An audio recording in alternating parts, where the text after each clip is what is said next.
Did you just get your Ender 3 V2? Or is it not working properly and you need to try to fix it? This video is going to give you an overview of everything you need to do to properly calibrate your 3D printer, specifically an Ender 3 V2. Stay tuned.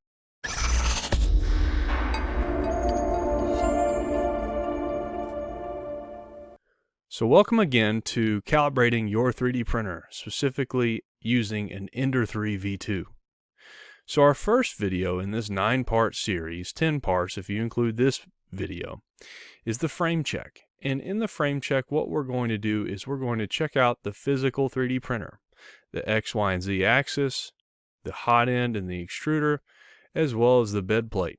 We're going to make sure that the X and Y axis, that the gantry is riding smoothly across both X and Y. And so how do you know this is if you start to catch, if every few millimeters you start to catch, you're probably too tight and you need to loosen up the eccentric nut. And if it wobbles as you move it, if the bed plate or the hot end wobble, you need to tighten the eccentric nut. Then we'll go ahead and check out the hot end and the extruder, and check out your nozzle and make sure that if the filament starts to curl back up towards the nozzle, just go ahead and change your nozzle.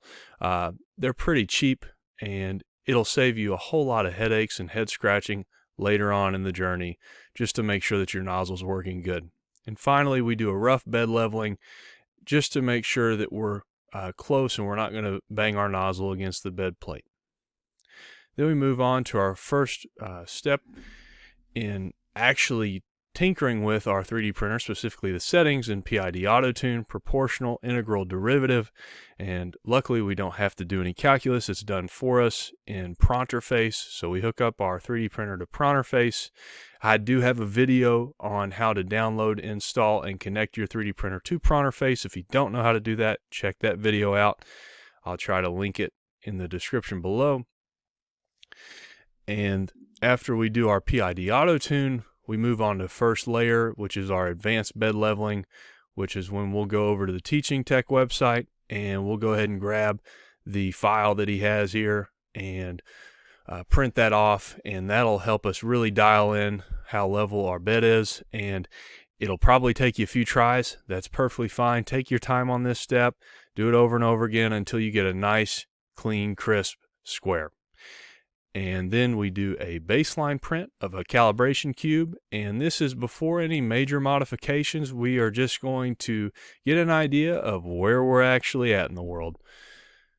And after we do our baseline print, we'll go ahead and move on to our E-steps calibration using Pronterface. So what this means is, this essentially is, if the extruder thinks it's going to extrude 100 millimeters of filament, this will actually calibrate it so that if you are extruding 105 millimeters of filament, that's going to cause you some issues 3D printing down the road. And so you dial that value in until you're finally extruding 100 millimeters of filament.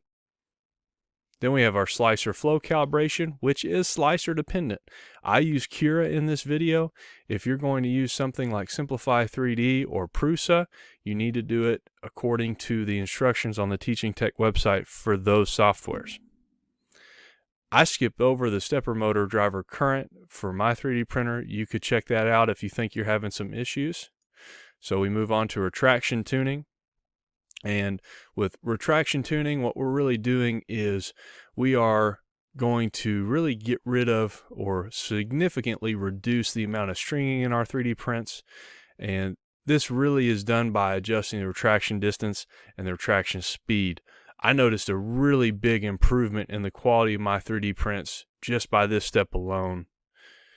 Then we move on to temperature tuning, which is going to be filament specific, but also will help you really dial in filaments in the future, whether you're using a wood-based PLA filament, ABS, PETG, whatever it is. Doing a temperature tuning tower is a really great way to break in a new filament.